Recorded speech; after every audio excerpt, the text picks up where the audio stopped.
আলহামদুলিল্লাহ এই তার এটা ভালো ফসল হয়েছে। এই মনের মতো ফসল আর হয়েছে না।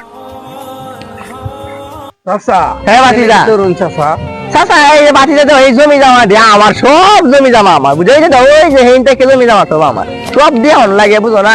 রাখছিলাম একটা আমরা রাখছিলাম ইয়া খালি বেশি টিয়া আছে বুঝো না, টিয়া টু আরো সংকটে চাচা, আছে। একটা কত জিগাইতাম বুঝছই ভাই। আরে ভাতিজা তুমি আমার একটা মাত্র ভাতিজা, তুমি কিতা কইলে বুঝাও না কিতা আছে কইে লাও। আচ্ছা ও তো সম্পদ কি করলাম এই কল্পনাটা আমি করি রাইতে হইতে। আরে ভাতিজা যত সুদ ঘুষ আছে সব তো আমি খাইছি কায়া এই হে হলো তোর জমি জমা কম আছে জুলুম হইরে সব লয়েছে বুঝো না। এটা আমার মানুষের থেকে কইও না এটা, এটা সমস্যা বুঝো না। আইনে তো মেরে অনেক পাওয়ার উঠে খেলো। তুমি কি কইতাছো বেটা, তুমি আমার সম্পর্কে জানোই না তুমি, আর তোমার শাশুড়ি জিগাইও দুই বেটা। আচ্ছা তাই গেবাতি আমার জমি জমা দেওয়ার লাগবো।